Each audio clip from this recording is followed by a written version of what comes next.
ہوں اس لیے زیادہ سوال لے رہی ہوں، لیکن کچھ بزرگوں کا بھی تھینک یو، بہت شکریہ جی. آخر بزرگ ہی بزرگوں کا خیال رکھتے ہیں. سوری. کوئی بات نہیں، کوئی بات. بہت شکریہ آپ کا. ویسے تو ہم سوال کرتے رہتے ہیں، لیکن میری خوش قسمتی کہ ابھی تک میرے سامنے کوئی قیدی نہیں آیا جس کا میں انٹرویو کرتا اور پھر اس پہ فخر کرتا. اور میری یہ بھی خوش قسمتی ہے کہ مجھے آ کے کوئی یہ نہیں بتا سکتا کہ یہ جو بندہ ہے یہ لاپتہ ہے، مگر آپ نے اس سے سوال جواب کر کے اس سے یہ اگلوانا ہے کہ 9 مئی کا جو واقعہ ہوا تھا بہت غلط ہوا تھا اور میں سیاست سے دستبردار ہو رہا ہوں. میری خوش قسمتی ہے. میرے خیال میں بطور صحافی ایسے افسوسناک مرحلے تک پہنچنے سے پہلے انسان کو یا تو وہ ادارہ چھوڑ دینا چاہیے یا صحافت چھوڑ دینی اچھا، چاہیے. آپ کا سوال میرا حارث خلیق صاحب سے ہے. نہیں، میں اس کا جواب مگر لوں گی کیونکہ نہیں، میں نے کسی کا نام تو اگر دینا چاہتے نہیں. ابھی جواب میں نے دینا ہے، لیکن یہ تقریر نہ کرے. یہ نہیں، میں سوال اس جواب نے بھی- اگر کر دیا میں نے اس کو جواب دینا لے لوں. ہے. متی میں خیال ہے جواب میں لے دس لوں. از ناٹ آن چلیں کہ ٹھیک آپ ہے. اچھا، الزامات لگا کے اور پھر اس طرح.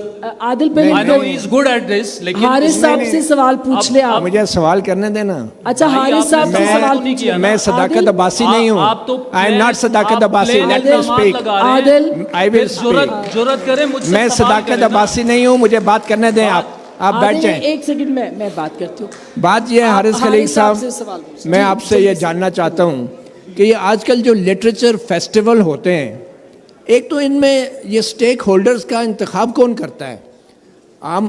آپ سے میں یہ جاننا چاہوں گا کہ چاہے اکیڈیمیا ہو تو پروفیسر اکیڈیمیا کے جو نمائندہ پروفیسر ہیں وہ این ڈی یو سے آپ بٹھا دیتے ہیں. چاہے صحافی ہو تو صحافیوں کے نمائندہ آپ ان لوگوں کو بٹھا دیتے ہیں کہ جو ایک لاپتہ شخص کے انٹرویو کرتے ہیں. اور دوسری بات،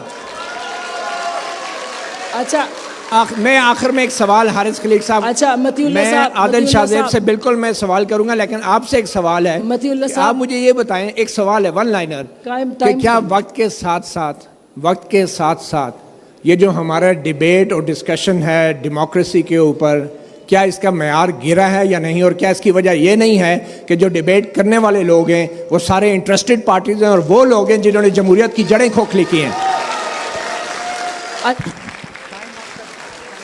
عادل آپ جواب دے دیں، وقت بھی بالکل جی ختم ہو گیا. بالکل. میں مختصر. ایک تو تھینک یو. متی اللہ جان صاحب نے کہا کہ میں صداقت عباسی نہیں ہوں، تو ان کو یہ بھی بتا دوں کہ میں وہ شخص بھی نہیں ہوں کہ آپ باہر نکل کے اور مائک آگے پیچھے کر کے نہیں، باقاعدہ آپ ٹائم لیں نا، آپ ٹائم لیں، آپ ان سے پوچھیں کہ آپ ولنگ ہیں مجھ سے بات کرنے کی یا نہیں. ایک بات تو یہ. دوسری بات یہ کہ وہ خود بڑے سینئر کورٹ رپورٹر ہیں.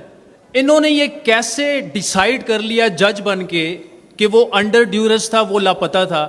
4 تاریخ کو ایک بندہ میرے پاس آتا ہے، 3 کو اس کی ضمانت ہو چکی ہے، بات ختم. میں نے اس کا انٹرویو کیا، اس کے کانٹینٹ پہ بات کریں، آپ کو پسند ہو نہ ہو اس پر بات کریں، لیکن اور بحیثیت صحافی ان کو یہ بات زیب نہیں دیتی کہ میرا ورژن لیے بغیر انہوں نے فتویٰ جاری کر دیا پورے ہال میں. اچھا، یہ نہیں ہونا چاہیے.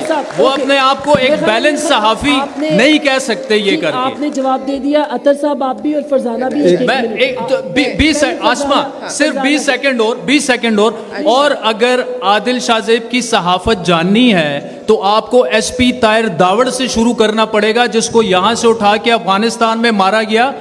کو کس نے پوچھا اس کا؟ وہ اسد کیسر جو آج زیر عتاب ہے، اس نے علی وزیر کا پروڈکشن آرڈر کیوں نہیں جاری ہونے دیا؟ کون صحافی بولے تھے اس وقت؟ بہت شکریہ. میں خیال ہے فرزانہ